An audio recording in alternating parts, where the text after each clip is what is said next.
Honey 2 table spoon எடுத்துக்கோங்க. அதுக்கப்புறம் soya sauce 2 table spoon, அதுக்கப்புறம் டொமேட்டோ கெச்சப் இது போட்டுக்கோங்க. இது தவிர்த்து உங்கள்கிட்ட செஷ்வான் சட்னி இருந்துச்சுன்னா அதுவும் ஆட் பண்ணிக்கோங்க. இதில் 2 டேபிள் ஸ்பூன் போட்டு ஒரு கிண்ணத்தில் போட்டு நான் கலக்கி வச்சுக்கிட்டேன். அதுக்கப்புறம் சில்லி வீட்டில் வரத்துக்கு 60 இருக்குது பார்த்தீங்களா, அதை பிச்சு வச்சுக்கோங்க. ஓகேங்களா. அதுக்கப்புறம் தேவையான வடை சட்டியில் தேவையான எண்ணெய் ஊற்றிட்டு சின்ன வெங்காயம், முந்திரி பருப்பு, இது அப்புறம் பூண்டு தட்டி போட்டுக்கோங்க. இதெல்லாம் நல்லா தாராளமாக எண்ணெய் விட்டு வதக்குன்னு வதக்கி விட்டுக்கோங்க. இதில் லைட்டாக கொஞ்சம் உப்பு போட்டுக்கோங்க, ஏன்னா அதிலலாம் எல்லாத்துக்கும் உப்பு இருக்கும். ஸோ லைட்டாக உப்பு போட்டு எண்ணெயில் வதக்கிக்கோங்க. இதெல்லாம் நான் ஃபஸ்ட்டே அதை ஷூட் பண்ண மறந்துட்டேன். செஞ்சுட்டு இருக்கும்போது சரி ஓகே ஐடியா வந்து சரி நம்ம வீடியோ எடுத்து போடலாம் அப்படின்னு சொல்லி அதனால் எல்லாத்தையும் முதலே போட்டுட்டேன். அதுக்கப்புறம் காரத்துக்கு ஏற்றாப்புல கொஞ்சம் மட்டன் மசாலா பொடி போட்டுக்கோங்க.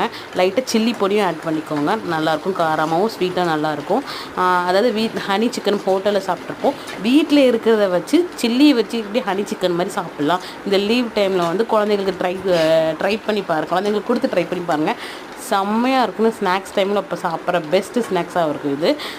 ஸோ இந்த மாதிரி டிஃப்ரெண்ட்டாகவும் செஞ்சு பார்க்கலாம். நம்ம எல்லாத்தையும் கலக்கி வச்சுக்கோம் பார்த்தீங்களா, அதை வந்து ஊற்றிட்டு சிம்மில் வச்சுக்கோங்க. அடுப்பை வச்சுட்டு அதோட சிக்கனும் போட்டுக்கோங்க. தாராளமாக போட்டுக்கோங்க. இதோட நாட்டு சர்க்கரையும் ஆட் பண்ணிக்கோங்க. அந்த கலக்கும் போது கிண்ணத்தில் நாட்டு சர்க்கரையும் சேர்த்து ஆட் பண்ணிவிட்டு ஹனி எல்லாமே ஒட்டுக்கா போட்டு கிண்டி விட்டுட்டு இந்த சிக்கனில் போட்டு நல்லா கிளறி விட்டுக்கோம். என் தங்கச்சி நான் சிக்கனை பொடிசாக பிடிச்சோன்னா அவள் கொஞ்சம் பெருசாக பிடிச்சிட்டா. ஸோ அதனால் நான் தட்டுன்னு தட்டிகிட்டு இருப்பேன். நீங்கள் இந்த மாதிரி தட்ட வேண்டாம். தேவையான பொடிசாக பிச்சு போட்டு நல்லா தட்டுன்னு அந்த கோட்டிங்கும் சேர்ந்து வர்ற மாதிரி நல்லா இந்த மாதிரி கிளறி விட்டுக்கோங்க. ஏன் வேஸ்ட் பண்ணுவானே அப்படின்னு சொல்லிட்டு கிணத்துல இருக்கிற எல்லாத்தையும் வலிச்சு போட்டாச்சு. அருமையாக இருக்குங்க. நீங்கள் மஸ்ட் ட்ரைன்னே சொல்லுவேன். ஏன்னா டிஃப்ரெண்ட்டாக இருக்கும் சாப்பிட்டு பார்க்குறதுக்கு. ஸோ நீங்கள் செஞ்சு பார்த்துட்டு எப்படி இருக்குன்னு மறக்காமல் எனக்கு சொல்லுங்கள். நீங்களே வீட்டில் செஞ்சு பாருங்கள். பாட்டே வருது.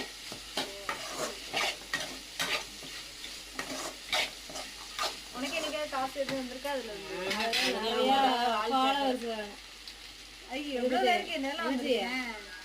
கோல்டன் நிறைய மில்லியன் 1 மில்லியன் 2 கட்டணம் கீழே வந்துட்டு இப்படி மேலே